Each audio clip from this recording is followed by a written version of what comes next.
Good morning students. ఈరోజు నేను చెప్పబోయే టాపిక్ వచ్చేసరికి జిఎస్టీ ఫండమెంటల్స్. దీన్ని మనం goods and service tax fundamentals కింద మనం చెప్పుకుంటూ ఉంటాం. అయితే లాస్ట్ సెమిస్టర్లో మనకి బీకామ్ జనరల్ వాళ్ళకి ఏంటంటే ఇన్కమ్ ట్యాక్స్ అనేది ఒక సబ్జెక్ట్ కింద మనం చదువుకుని ఉన్నాం. అందులో ట్యాక్సేషన్ వచ్చేసరికి రెండు వేరియంట్లో డివైడ్ చేసామని చెప్తున్నాం: direct taxes, indirect taxes. Direct ట్యాక్సెస్లో ఉండే ఇన్కమ్ ట్యాక్స్ పోర్షన్ అంతా కూడా లాస్ట్ సెమిస్టర్లో మనం చెప్పుకున్నాం. అంటే 5 హెడ్స్ గురించి: income from salary, house property, business profession and capital gains, other sources గురించి లాస్ట్ సెమిస్టర్లో మనం డిస్కస్ చేసాం. ఇంకా వెల్త్ ట్యాక్స్ పోర్షన్కి వచ్చేసరికి గోల్డ్, సిల్వర్, ప్రాపర్టీ డాక్యుమెంట్స్ వాటి గురించి వెల్త్ ట్యాక్స్లో చెప్తాం. అయితే ఇంకా రిమైనింగ్ పార్ట్ ఇండైరెక్ట్ ట్యాక్సెస్ దగ్గరికి వచ్చేసరికి ఏంటి అంటే కనుక మనకి సెవరల్ ఇండైరెక్ట్ ట్యాక్సెస్ ఉన్నాయి. For example customs duty, excise duty, service tax, entry tax, ఇంకా వీటితో పాటుగా ట్యాబ్ ట్యాక్స్ అనేది కానీ, లేదంటే స్టాంప్ డ్యూటీ కానీ, ఇంకా వీటితో పాటుగా ఎంట్రీ ట్యాక్స్, ఇట్లా వేరియస్ ట్యాక్సెస్ అంతా కూడా మనకి ఇండైరెక్ట్ ట్యాక్సెస్లో ఒక ప్రోడక్ట్ మీద ఏదైనా వస్తువుకి పరోక్షంగా ఏదైతే మనకి ట్యాక్సిబిలిటీ అనేది అప్లికేబుల్ అవుతుందో వీటన్నిటిని కూడా మనం ఇండైరెక్ట్ ట్యాక్సెస్ కింద చెప్పుకుంటూ ఉంటాం. అయితే ఇప్పుడు మనకి ప్రజెంట్ సెమిస్టర్లోకి వచ్చేసరికి ఏంటంటే ఈ ఇండైరెక్ట్ ట్యాక్సెస్నే మనకి గూడ్స్ అండ్ సర్వీస్ ట్యాక్స్ కింద మారుస్తూ కొన్ని ప్రోడక్ట్లకి కంప్లీట్గా వెసులుబాటు ఇస్తూ, అంటే పూర్వ స్థాయిలోనే ఇండైరెక్ట్ ట్యాక్స్ సిస్టమ్ కంటిన్యూ చేస్తూ కొన్ని సేవలకి మరియు కొన్ని ఉత్పత్తులకి ఇండైరెక్ట్ ట్యాక్సెస్ కంటిన్యూ అవుతుంది. రిమైనింగ్ వాటి అన్నింటికి కూడా మనకి ఈ గూడ్స్ అండ్ సర్వీస్ ట్యాక్స్లోకి అప్లికేబుల్ చేశారు. దాని గురించి ఇప్పుడు మనం చూసుకుందాం. సో ఇంట్రడక్షన్ వచ్చేసరికి ఏంటంటే the implementation of the goods and services tax GST in India was historical move. అంటే భారతదేశంలో ఏదైతే మనకి వస్తు సేవల పన్ను విధానం అనేది ఉందో ఈ వస్తు సేవల పన్ను విధానాన్ని మనకి ఈ పరోక్ష పన్నుల విధానం నుంచి మార్చడాన్నే ఒక చారిత్రాత్మకంగా మనం చేసిన దాని కింద మనం భావించడం జరుగుతూ ఉంటుంది. ఇంకా దీంతో పాటుగా as it A mark a significant indirect taxes reforms in the country. పరోక్ష పన్నుల విధానంలో ఉండే కొన్ని ప్రాబ్లమ్స్ ని అధిగమించడానికి ఈ జిఎస్టీ విధానాన్ని అనేదాన్ని అవలంబించడం జరిగింది. The amalgamation of the a large number of taxes levied at central and state level. అంటే కేంద్రంలోని మరియు రాష్ట్రాల్లోని వివిధ రకాలుగాని పన్ను విధానాల్లో హెచ్చుతగ్గులు నుండి వాటన్నిటిని కూడా రెడ్యూస్ చేస్తూ ఇప్పుడు జిఎస్టీ విధానాన్ని మనకు ప్రవేశపెట్టారన్నమాట కేంద్ర ప్రభుత్వం మరియు రాష్ట్ర ప్రభుత్వాలు రెండింటిలో. Into a single tax is the exempted to have a big advantage. ఇది వరకు పరోక్ష పన్నుల విధానం దగ్గరికి వచ్చేసరికి ఏంటంటే ఈ స్టేజ్ ఎలా ఉండేది అంటే manufacture, wholesaler and retailer, ultimately consumer or customer దగ్గరికి వచ్చేది. కస్టమర్ దగ్గరికి వచ్చేసరికి లాస్ట్ సెగ్మెంట్ అని చెప్తూ ఉంటాం. అంటే ఒక వస్తువుని తయారు చేసేటప్పుడు ఎవరైతే మ్యానుఫ్యాక్చర్ ఉత్పత్తిదారుడు ఉన్నాడో ఆ ఉత్పత్తిదారుడు కూడా పన్ను చెల్లించేవాడు ఆ ఆర్గనైజేషన్లో ఆ వస్తువు ఉత్పత్తి చేసినది. ఆ తర్వాత ఆ ఉత్పత్తిదారుల దగ్గర నుంచి ఒక హోల్సేలర్ దగ్గరికి ఆ ప్రోడక్ట్ అనేది వచ్చేది. హోల్సేలర్ దగ్గరికి వచ్చేసరికి హోల్సేలర్ ఏం చేసేవాడు, వాడు ఎక్సైజ్ డ్యూటీతో పాటు సర్వీస్ ట్యాక్స్లు, అదర్ ట్యాక్సెస్ అన్నింటినీ యాడ్ చేసుకునేవాడు. ఆ హోల్సేలర్ దగ్గర నుంచి మళ్ళీ ఆ ప్రోడక్ట్ని రిటైలర్ పర్చేజ్ చేసేవాడు. రిటైలర్ కూడా ఈ ఎక్సైజ్ డ్యూటీస్, ఇంకా service taxes, other taxes including అయ్యి. అంటే ఒక ప్రోడక్ట్ దగ్గరికి వచ్చేసరికి different సెగ్మెంటేషన్స్లో more and more taxability అనేది అప్లికేబుల్ అవుతుంది. దీన్ని కేస్కేడింగ్ ఎఫెక్ట్ అంటారు. కేస్కేడింగ్ ఎఫెక్ట్ అనేసరికి ఏంటంటే ఒకే వస్తువు మీద పలుమార్లు పన్ను విధించడాన్ని కేస్కేడింగ్ ఎఫెక్ట్ కింద చెప్తూ ఉంటాం. దీనివల్ల ఏంటంటే ఎవరైతే కన్స్యూమర్స్ ఆర్ కస్టమర్స్ ఉన్నారో వీళ్ళ మీద అధిక మొత్తంలో ఈ ట్యాక్సిబిలిటీ అనేది అప్లికేబుల్ అవుతుంది. అయితే ఇక్కడ one of the most important benefit of the move is the mitigations of double taxation or the elimination of the cascading effect of taxation. ఈ జిఎస్టీ విధానాన్ని ప్రవేశపెట్టడానికి ముఖ్య ఉద్దేశం ఏంటి అంటే ఏదైతే ఈ పరోక్ష పన్నుల విధానంలో more and more taxes applicable అవుతున్నాయో వీటిలన్నింటినీ కూడా రెడ్యూస్ చేసుకుంటూ ఒక సింగిల్ ప్రోడక్ట్ కి సింగిల్ ట్యాక్స్ అనే స్లోగన్ తోటి ఈ జిఎస్టీని ప్రవేశపెట్టారన్నమాట. The initiative is now the paving the way of for a common national market.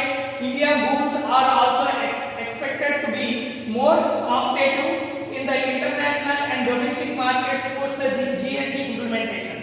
ఇది ఏదైతే మనం జిఎస్టీని భారతదేశంలో ప్రవేశపెట్టామో దీనివల్ల ఏంటి అంటే కనుక మన దేశీయ మరియు విదేశీయ సంస్థలు కానీ విదేశీ ఉత్పత్తుల పరిశ్రమలో కానీ ఒక మంచి లాభదాయక పరిణామం కింద దీన్ని భావించవచ్చు. ఇంకా GST major objectives of GST అనేసరికి ఏంటంటే ఫస్ట్ ఆబ్జెక్టివ్ వచ్చేసరికి the most objective of GST is to create a common market with the uniform tax rate in India. One nation one tax one market.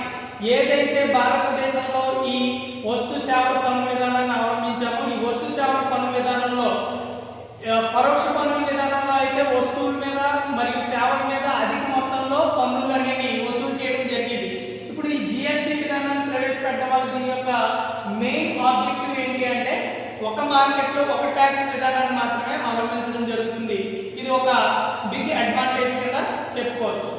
ఇంకా దీంతో పాటుగా the eliminate the cascading effect of taxes. GST allows the set of period taxes for the same transactions as input tax credit. ఏదైతే మనం input tax credit అని చెప్పుకుంటూ ఉంటాం అంటే ప్రతి సంవత్సరం కూడా ట్యాక్సబుల్ లయబిలిటీ నుంచి మనకి కొన్ని వెసులుబాట్లతో ఏం చేస్తుంటాం అంటే కొన్ని వస్తు సేవలని మనం ట్యాక్స్ పే చేసిన తర్వాత యాన్యువల్ రిటర్న్స్ పే చేసినప్పుడు ఇన్పుట్ ట్యాక్స్ క్రెడిట్ అనేది తీసుకుంటూ ఉంటాం అంటే బిలో ప్రయారిటీ ట్రాన్సాక్షన్స్ ఉన్నప్పుడు. దీనివల్ల ఏంటి అంటే కనుక మనకి ఈ జిఎస్టీ విధానాన్ని ప్రారంభించడం వల్ల వచ్చే బెనిఫిట్ ఏంటంటే ఇన్పుట్ ట్యాక్స్ క్రెడిట్ అనేది జెన్యూన్ గా రావడం జరుగుతూ ఉంటుంది. అంటే ఇక్కడ మనం జిఎస్టీ అనేసరికి ఏంటంటే ఏదైతే పరోక్ష పన్నుల విధానంలో కేస్కేడింగ్ ఎఫెక్ట్ అని చెప్పుకుంటూ ఉంటున్నాం అంటే more and more taxes applicable అవుతాయి. వీటిలన్నింటినీ రెడ్యూస్ చేసుకుంటున్నాం కాబట్టి ఇన్పుట్ ట్యాక్స్ క్రెడిట్ కూడా ఒక ప్రాపర్ మేనర్లో మనం ఎవరైతే మనకి మ్యానుఫ్యాక్చర్స్ కానీ హోల్సేలర్స్ కానీ రిటైలర్స్ కానీ అల్టిమేట్లీ కన్స్యూమర్స్ కానీ ఉంటారో వీళ్ళు జెన్యూన్గా మనకి ఇన్పుట్ ట్యాక్స్ క్రెడిట్ని ఎంజాయ్ చేసే ఫెసిలిటీస్ అనేవి ఈ జిఎస్టీలో మనకి లభించబోతున్నాయి. ఇంకా దీంతో పాటు the boost Indian exports. The GST already collected on the inputs will be refunded and thus there will be a no tax on all exports. ఏదైతే స్వదేశీ పరిశ్రమల్లో ఉత్పత్తి చేసిన వస్తు సేవలు ఉన్నాయో వీటిలన్నింటినీ కూడా అంతర్జాతీయ మార్కెట్లోకి మనం సేల్ చేసుకున్నప్పుడు వీటి నుంచి ఏదైతే మనం ఇదివరకు ఏం చేసేవాళ్ళం అంటే కస్టమ్స్ డ్యూటీలో చెప్పుకునేవాళ్ళం ఆల్ ఇంపోర్ట్స్ అండ్ ఎక్స్పోర్ట్స్ అంటే దిగుమతులు మరియు ఎగుమతులు చేసుకునేటప్పుడు పన్నులు అనేవి అప్లికేబుల్ అయ్యాయి. ఇప్పుడు ఈ జిఎస్టీ విధానాన్ని ప్రవేశపెట్టిన తర్వాత అంతర్జాతీయ మార్కెట్లోకి ఏదైతే మన స్వదేశీ వస్తు సేవల విక్రయాలు ఉన్నాయో వీటిలన్నింటి మీద కూడా పన్ను విధానాన్ని ఎక్స్పోర్ట్స్ మీద కంప్లీట్గా కూడా నిలిపివేశారని చెప్పుకోవచ్చు. ఇది ఒక బెస్ట్ అడ్వాంటేజ్ కింద మనం చెప్పుకోవచ్చు అన్నమాట. To increase the tax base by the bringing more number of taxpayers and increasing the tax revenue. ఇక్కడ జిఎస్టీ విధానానికి వచ్చేసరికి ఏంటి అంటే ప్రీవియస్ గా పరోక్ష పన్నుల విధానంలో number of companies different names తోటి డిఫరెంట్ ప్రాపర్టీ డాక్యుమెంట్స్ తోటి అంటే ఫర్ ఎగ్జాంపుల్ ఒక చోట పాన్ నెంబర్ ఇస్తే ఇంకొక చోట ఆధార్ నెంబర్ తోటి అంటే డిఫరెంట్ ఐడి ప్రూఫ్స్ తోటి డిఫరెంట్ నేమ్స్ తోటి ఫండ్స్ ని ఎస్టాబ్లిష్మెంట్ చేసేవారు. ఇట్లా ఫండ్స్ ని ఎస్టాబ్లిష్మెంట్ చేయడం వల్ల ఏంటి అంటే కనుక ఎవరైతే బిలో 10 lakhs లిమిట్ లో ఉంటారో వాళ్ళందరికీ కూడా ట్యాక్స్ నుంచి ఎస్కేప్ అవ్వడానికి అవకాశం ఉంది. ఇప్పుడు ఒక పర్సన్ కి ఎన్ని కంపెనీలు ఉన్నా కూడా వాళ్ళు ఒకే జిఎస్టీ టిన్ నెంబర్ అండర్లోకి వస్తారు కాబట్టి వీళ్ళందరికీ కూడా మనకి ఏదైతే మనం ట్యాక్స్ పేయర్స్ ఉన్నారో వాళ్ళ నుంచి వచ్చే రెవెన్యూ అనేది అధిక మొత్తంలో పెరగడానికి అవకాశం ఉంది. దీంతో పాటుగా to simplify the tax returns procedures through the common forms and evidence of the visiting tax department. ఇక్కడ పరోక్ష పన్నుల విధానం దగ్గరికి వచ్చేసరికి ఏంటంటే చాలా మంది బుక్ 1 బుక్ 2 అని రెండు రకాల అకౌంటింగ్ బిల్స్ ని మెయింటైన్ చేసేవారు. అంటే బుక్ 1 లో ఓన్లీ జెన్యూన్ ఏదైతే మనం ట్యాక్స్ పేయర్స్ కి అప్లికేబుల్ చేసుకుందాం అనుకుంటున్నామో వాటిని మాత్రమే బుక్ 1 లోని బుక్ 2 లో దగ్గరికి వచ్చేసరికి ఏంటంటే ఏదైతే మనం సెకండరీ బిల్స్ అంటే బిల్స్ లేకుండా కానీ ఒక ప్రాపర్ గా మనకి ఇన్వాయిస్ లేని గూడ్స్ అండ్ సర్వీసెస్ సేల్స్ ఏవైతే జరుగుతున్నాయో అవంతా కూడా బుక్కులో మెయింటైన్ చేసేవారు.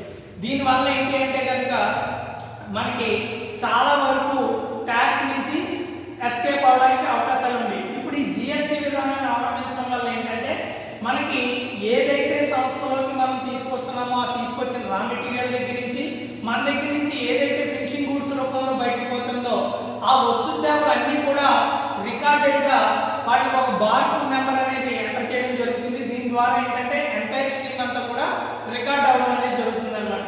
ఇంకా దీంతో పాటుగా to provide the online facility for payment of taxes and submissions of the forms goods and services network GST PIN number a robust information technology systems has been created for the operation of GST.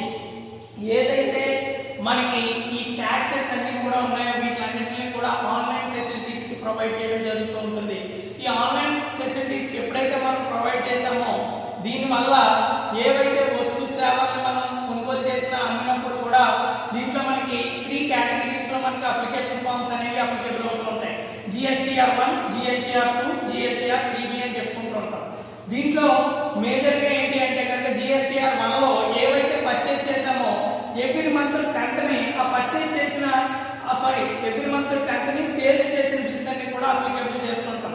ఈ sales చేసిన bills అన్ని applicable చేసినట్లయితే every month 15th వచ్చేసరికి మనం ఏవైతే purchase చేసామో ఎవరి దగ్గర నుంచి పర్చేజ్ చేసామో ఆ 2 బిల్స్ని కూడా పర్చేజ్ చేసిన బిల్స్ని కూడా ఎంటర్ చేయడం జరుగుతుంది. అంటే ఈ సేల్స్ పర్చేజెస్ 2 మ్యాచ్ అయినప్పుడు మాత్రమే 3Bలో రిఫ్లెక్ట్ అవ్వడం అనేది జరుగుతూ ఉంటుంది. ఏదైనా ఇన్కన్వీనియన్స్ వల్ల ఇందులో ఏమైనా మిస్టేక్స్ చేసినా లేదంటే ప్రాపర్ ఇన్వాయిస్ నెంబర్ అనేది మనం ఎంటర్ చేయకపోయినా జిఎస్టీఆర్ 3B అనేది అప్లికేబుల్ అవ్వదు. ఈ 3B ఎప్పుడైతే అప్లికేబుల్ అవ్వలేదో ఆటోమేటిక్గా ట్యాక్సిబుల్ పెనాల్టీస్ అనేవి అప్లికేబుల్ అవ్వడం అనేది జరుగుతూ ఉంటాయి అన్నమాట. ఇవి మేజర్ ఆబ్జెక్టివ్స్ కింద మనం చెప్పుకోవచ్చు. ఇంకా advantages of GST. Major advantages వచ్చేసరికి దీన్ని 3 కేటగిరీస్ లో మనం డివైడ్ చేసుకోవడం జరిగింది. ఫస్ట్ కేటగిరీ వచ్చేసరికి to the society and country, అంటే మన చుట్టూ ఉండే పరిసరాలు లేదు ఇంకా మన భారతదేశంలో కావాల్సిన ఏదైతే భారతదేశానికి ఉందో దీనికి ఉండే అడ్వాంటేజెస్ ఏంటి అంటే జిఎస్టీ విధానాన్ని అవలంబించడం వల్ల unified common national markets will be attract more foreign investments. GST has integrated the economy of all the states and union territories. అంటే ఏవైతే మనకి ఈ goods and service tax fundamentals అంటే జిఎస్టీ విధానాన్ని మనం అవలంబించామో దీనివల్ల ఏంటంటే నేషనల్ మార్కెట్స్లో ఫారెన్ మార్కెట్స్లో కూడా ఇన్వెస్ట్మెంట్స్ చేసుకునే అవకాశాలు అనేవి మనకి ఈజీగా లభించడం జరుగుతూ ఉంటుంది. ఇంకా దీంతో పాటుగా ఎకానమీ దగ్గరికి వచ్చేసరికి స్టేట్స్తో పాటు యూనియన్ టెరిటరీస్ అంటే రాష్ట్రాలు మరియు కేంద్రపాలిత ప్రాంతాలు రెండింటికి కూడా ఈ జిఎస్టీ విధానం దగ్గరికి వచ్చేసరికి ఏదైతే మనం మార్కెటైజ్ చేసుకుంటున్నామో అదంతా కూడా మనకి ఈజీ వేలో ఓవరాల్గా బిజినెస్ డెవలప్మెంట్ అవ్వడానికి గవర్నమెంట్కి రెవెన్యూ జనరేట్ అవ్వడానికి మెయిన్ అడ్వాంటేజ్ కింద మనం చెప్పుకోవచ్చు. దీంతో పాటుగా it brings the party in the taxation among the imported goods and the Indian manufactured goods. All the imported goods will be charged with the IGST, which will be more or less equivalent to the total CGST and SGST levied on the manufacturing goods. Removal of several taxes will make the price of Indian products more competitive in the world markets. ఇక్కడికి వచ్చేసరికి ఏంటంటే విదేశాల నుంచి కానీ మనం ఏవైనా కేంద్రపాలిత ప్రాంతాల నుంచి కానీ లేదా 2 వేరు రాష్ట్రాల నుంచి కానీ వస్తు సేవలను దిగుమతి చేసుకునే సందర్భంలో ఇక్కడికి వచ్చేసరికి ఐజిఎస్టీ అనేది అప్లికేబుల్ అవుతుంది. ఐజిఎస్టీ అంటే integrated goods and service tax. ఈ జిఎస్టీ విధానంలో మనం మేజర్గా చెప్పుకునేది ఏంటంటే 4 కేటగిరీస్ కింద చెప్పుకుంటున్నాం. CGST, SGST, IGST, UTGST. CGST అనేసరికి ఏంటంటే central goods and service tax. దీన్నే కేంద్ర వస్తు సేవల పన్ను విధానం కింద చెప్పుకుంటూ ఉంటాం. ఎస్జిఎస్టీ అనేసరికి state goods and service tax అని చెప్తున్నాం, అంటే రాష్ట్ర వస్తు సేవల పన్ను విధానం కింద. ఇంకా ఐజిఎస్టీ అనేసరికి integrated goods and service tax అంటున్నాం.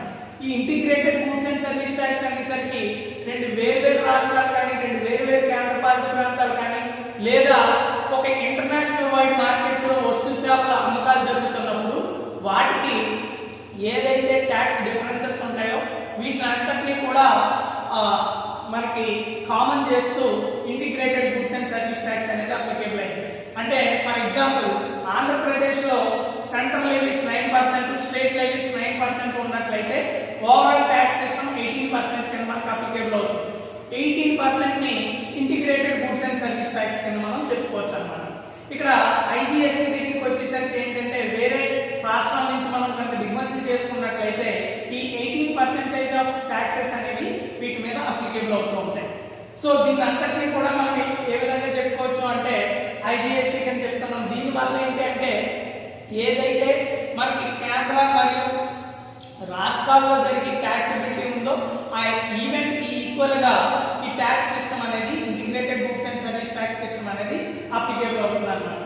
ఇంకా దీంతో పాటుగా it will Boost the manufacturers exports, GDP leading to economic growth through the increasing in the economic activity.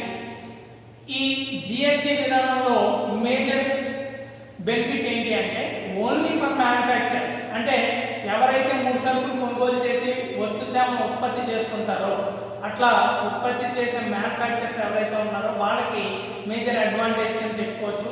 వీళ్ళు స్టేట్ లెవెల్ ట్యాక్సెస్ ని అప్లికేబుల్ కాదు, అంటే వీళ్ళు మ్యానుఫ్యాక్చర్ చేసిన ప్రొడక్ట్స్ ఓన్లీ ఫర్ హోల్సేలర్స్ మాత్రమే సేల్ చేయాలి. రిటైలర్ కి సేల్ చేసినట్లయితే వీళ్ళకి సిజిఎస్టీ, ఎస్జిఎస్టీ కూడా అప్లికేబుల్ అవుతుంది. అదే హోల్సేలర్స్ మాత్రమే చేసుకుంటే సిజిఎస్టీ కేవలం పే చేస్తారు, ఎస్జిఎస్టీ నుంచి వీళ్ళు ఎస్కేప్ అవ్వడానికి అవకాశం ఉందన్నమాట. అంటే దీనివల్ల ఏంటంటే ట్యాక్స్ బిల్ బడ్జెట్ అనేది రెడ్యూస్ అవుతుంది. ఇంకా దీంతో పాటుగా ఎకనామిక్ గ్రోత్ కి, GDP gross domestic product growth కి ఇది చాలా బాగా దోహదం చేస్తుందని చెప్పుకోవచ్చు. ఇంకా నెక్స్ట్ పాయింట్ వచ్చేసరికి creation of more employment opportunities which will result the poverty reduction. ఇక్కడ మోర్ ఎంప్లాయ్మెంట్ ఫెసిలిటీస్ అంటే ఇది వరకు అంతా కూడా manual accounting bill book maintain చేసుకునేవారు. ఇప్పుడు ఏంటంటే ఎవరైతే మినిమం కంప్యూటర్ నాలెడ్జ్ ఉండి ఎడ్యుకేటెడ్ పీపుల్ ఉంటారో వాళ్ళందరికీ కూడా సోర్సెస్ ఆఫ్ ఎంప్లాయ్మెంట్ పెరగడానికి జిఎస్టీ విధానం అనేది ఉపయోగపడుతూ ఉంటుంది. ఎందుకంటే ఇందులో ఒక సిస్టమ్ ఆపరేటర్ ఉండాలి, ఏపీ బిల్స్ అన్నింటినీ కూడా మనం రికార్డ్ చేసుకుంటూ ఉండాలి, వాటికి హెచ్ఎస్ఎల్ కోడ్ ఇచ్చి ఆ ప్రొడక్ట్ అన్నింటినీ కూడా ఫీడ్ చేసుకోవడం జరుగుతుంది. ఇదంతా సర్వీస్ అంతా కూడా మనకి ఇందులో జరగడం అనేది మేజర్ అజెండా అని చెప్పుకోవచ్చు. It will be bring more tax complaints, more tax payers and increasing the revenue to the government. ఏదైతే ఈ ట్యాక్సిబిలిటీ ఈవెంట్ అనేది రన్ అవుతుందో దీనివల్ల అంతా కూడా ఏంటంటే హైడ్ చేసి ప్రోడక్ట్ ని మనం సేల్ చేసుకోవడానికి అవకాశం లేదు. జిఎస్టీ విధానం వల్ల మొత్తం ట్రాన్స్పరెంట్ గా ఉండడం వల్ల గవర్నమెంట్ కి రెవెన్యూ అధిక మొత్తంలో వచ్చే అవకాశం కూడా ఇందులో మేజర్ అడ్వాంటేజ్ అని చెప్పుకోవచ్చు. It is transparent and will improve the Indians ranking in the is of doing business in the world. ఏదైతే మనకి భారతదేశంలో ఈ జిఎస్టీ విధానాన్ని అవలంబించడం వల్ల ఏంటంటే కనుక దీని బిజినెస్ ర్యాంకింగ్స్ విషయానికి వచ్చేసరికి ఈజీగా కూడా మనం డెవలప్మెంట్ అవ్వడానికి అవకాశాలు అనేవి ఇందులో లభించడం జరుగుతూ ఉంటుంది. వీటిని మనం advantages the society and country కింద మనం చెప్పుకోవచ్చు. ఇంకా to business community second point విషయానికి వచ్చేసరికి అంటే బిజినెస్ ఇండస్ట్రీస్ కి మరియు బిజినెస్ కమ్యూనిటీకి అంటే హోల్సేలర్, మ్యానుఫ్యాక్చర్, రిటైలర్ వీళ్ళ చైన్ లింక్ యాక్టివిటీలో ఎవరైతే ఉంటారో వాళ్ళకు ఉండే అడ్వాంటేజెస్ ఏంటి అంటే కనుక simpler tax system with fewer exemptions. 17 taxes were abolished and the one tax existing today. ఇది వరకు డిఫరెంట్ ట్యాక్సెస్ అంటే customs duty, excise duty, service tax, entry tax ఇలా మోర్ అండ్ మోర్ ట్యాక్సెస్ అనేవి అప్లికేబుల్ అయ్యింది. వీటిలన్నింటినీ కూడా యునానిమస్ చేస్తూ వీళ్ళు ఏం చేశారు అంటే ఈ ట్యాక్స్ సిస్టమ్ని సింగిల్ ట్యాక్స్ సిస్టమ్ చేయడం వల్ల ఈజీ డూయింగ్ అనేది ట్యాక్సిబిలిటీకి ఈజీ డూయింగ్ అనేది అవ్వడం అనేది జరిగింది. ఇంకా దీంతో పాటు input tax credit will be reduce the cascading effect of taxes. Reduction in the average tax budgets will be encouraging the manufacturers and help the Make in India campaign and make India has a manufacturing hub. ఏదైతే భారతదేశంలో మనం 2014లో ఒక slogan వచ్చింది BJP government, make in India. అంటే భారతదేశంలో ఏవైతే మన పరిశ్రమలు ఉన్నాయో వీటిని డెవలప్ చేసి భారతదేశంలోని డొమెస్టిక్ ప్రొడక్ట్ల అభివృద్ధి చేయడానికి ఇది ప్రముఖ పాత్ర పోషిస్తుంది అనడంలో మనకి ఎటువంటి సందేహం లేదని చెప్పుకోవచ్చు. ఇంకా దీంతో పాటుగా common procedures to common classifications of goods and services and time lines will be lead the greater certainty to the taxation system. దీని దగ్గరికి వచ్చేసరికి ఏంటంటే అందరికీ కూడా కామన్ ప్రొసీజర్స్ పెట్టారు. అంటే ఎవరైతే ప్రతి ఒక్కరు కూడా ఏదైనా ఒక వ్యాపారం చేసినట్లయితే వాళ్ళందరూ కూడా ఏంటంటే మనకి కామన్ రిజిస్ట్రేషన్ అనేది మ్యాండేటరీ, జిఎస్టీ నెంబర్ అనేది మ్యాండేటరీ. వాళ్ళు కనుక ట్యాక్సిబుల్ ఈవెంట్కి అప్లికేబుల్ అవుతారు అనుకుంటే కనుక వాళ్ళకి క్లాసిఫై చేసుకుంటూ ఇందులో బిఫోర్గా మనకు వచ్చేసరికి 20 lakhs వరకు ఎవరైతే బిలో టర్న్ ఓవర్ రన్ చేసుకుంటూ ఉంటారో వాళ్ళందరికీ ట్యాక్సిబుల్ లిమిట్ అనేది మిల్ కింద చెప్పుకోవడం జరిగింది. ఇలాంటి ప్రయారిటీస్ అన్ని కూడా ఇందులో మనం మెన్షన్ చేయడం జరిగింది. ఇంకా దీంతో పాటు GST keeping facilities will be reduce the multiple records keeping the lesser investment in the man power and resources and improve the efficiency. GST keeping facility వల్ల ఏంటి అంటే కనుక ఒక వ్యక్తికి 10 వరకు అంటే 10 కంపెనీల వరకు కూడా ఒక వ్యక్తి అండర్లోనే వర్క్ చేసుకునే అవకాశం అనేది ఉంది. అంటే వీటన్నిటికీ కూడా కామన్ జిఎస్టీ పిన్ నెంబర్ తోటి మనకి ఈ సర్వీసెస్ని ప్రొవైడ్ చేయడం జరుగుతుంది. దీనివల్ల ఏంటంటే ఏదైతే మనం వేరియస్ ప్లేసెస్లో మనం వర్కింగ్ ప్రాస్పెక్టస్ చేస్తుంటామో దాన్ని బర్డెన్ని రెడ్యూస్ చేసుకోవడానికి ప్రతి వ్యాపారస్తుడికి కూడా ఇదొక మేజర్ అడ్వాంటేజ్ అని చెప్పుకోవచ్చు. ఇంకా next all the interactions will be through the common GST PIN portal and will be ensure the corruption free administration. ఇది మనం ఇందాకనే చెప్పుకున్నాం, అంటే ట్రాన్స్పరెంట్ గా ఉంటాయి. ప్రతి దానికి కూడా హెచ్ఎస్ఎన్ నెంబర్ ఇవ్వడం వల్ల మన దగ్గర ఉండే ఇన్పుట్ స్టాక్ ఎంత ఉంది, మనం ఎంత సేల్ చేసాము, దాని ప్రైస్ లెవెల్స్ ఎంత, ఇదంతా కూడా ట్రాన్స్పరెంట్ గా ఉండడం వల్ల ఇది ఒక మేజర్ అడ్వాంటేజ్ కింద మనం చెప్పుకోవచ్చు.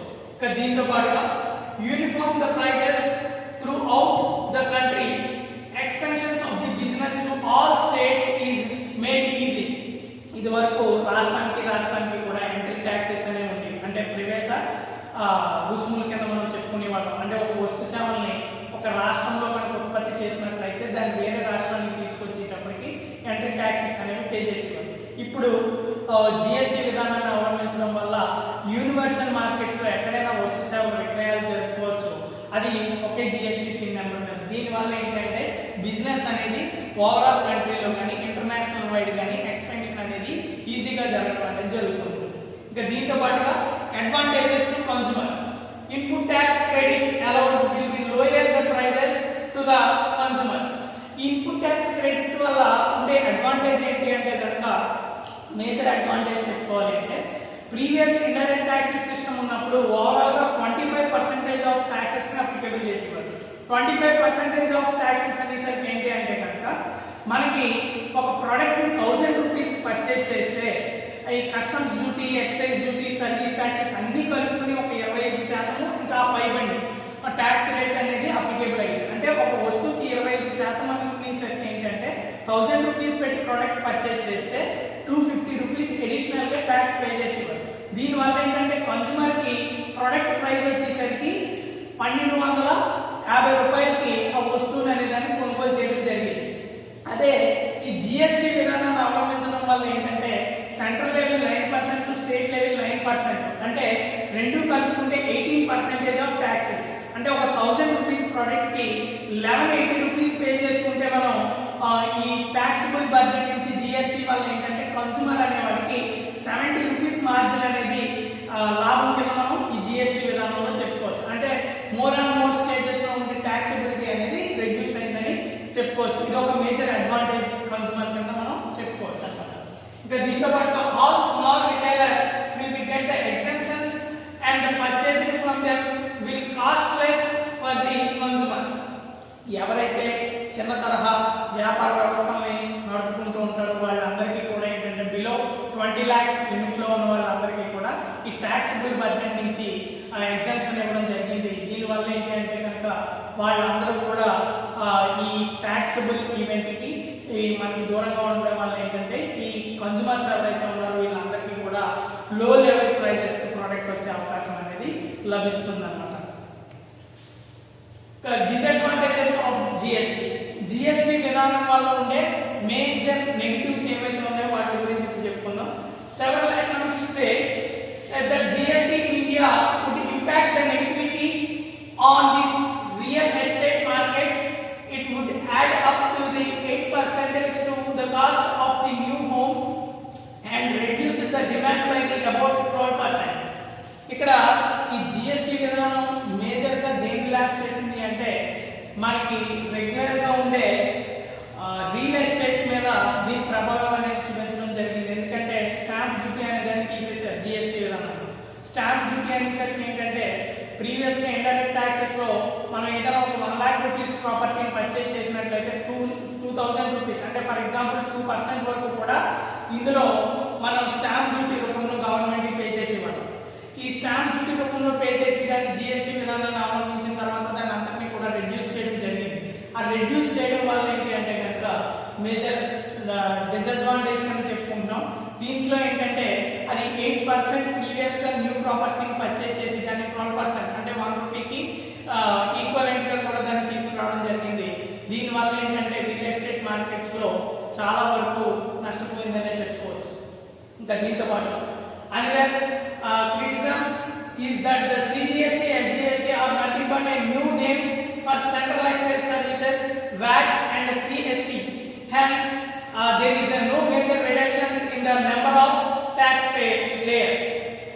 ఇక్కడికి వచ్చేసరికి ఏంటంటే ఈ పాత ఇండైరెక్ట్ పరోక్ష పన్నుల వ్యవస్థకి ఇప్పుడు నూతనంగా ప్రవేశపెట్టిన వస్తు సేవల పన్ను వ్యవస్థకి ఉండే డిఫరెన్సెస్ పెద్దగా లేదు.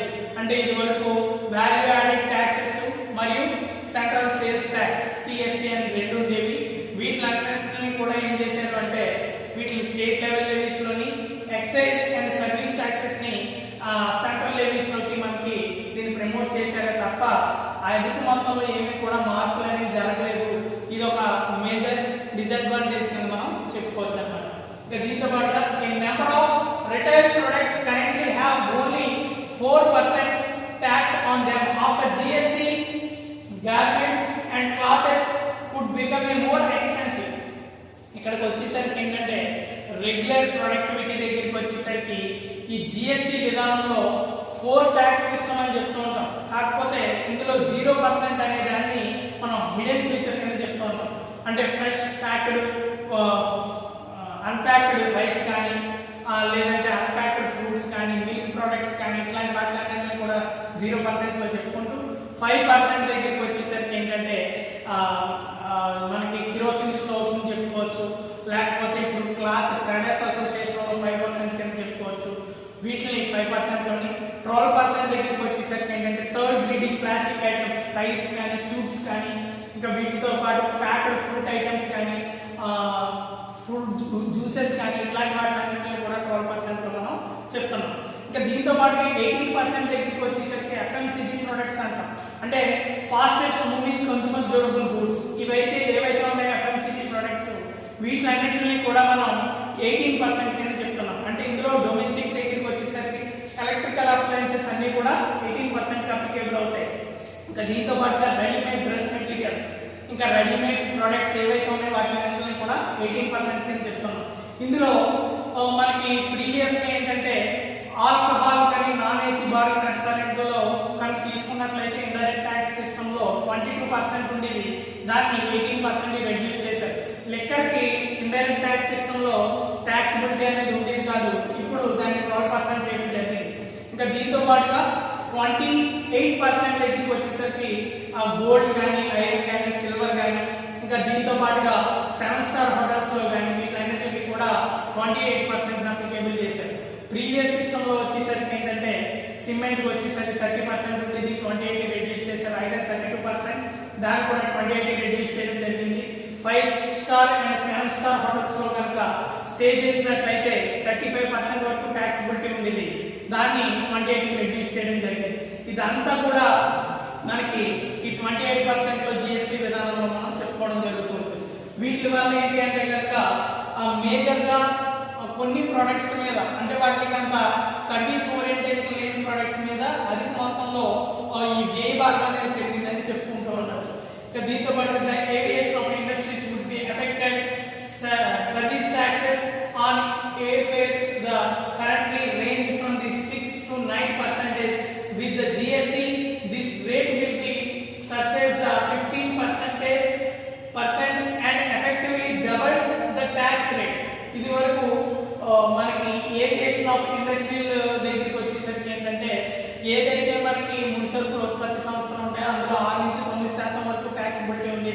దాని జిఎస్టీ విధానం దగ్గరికి వచ్చేసరికి 15% చేశారు, అంటే ఇంచుమించుగా డబల్ చేయడం జరిగింది. దీనివల్ల కూడా ఏంటంటే కనుక అధిక మొత్తంలో భారం పడడం అనేది ఇందులో ఒక మేజర్ డిసడ్వాంటేజ్ అని చెప్పుకోవచ్చు ఇండస్ట్రీ లెవెల్లో.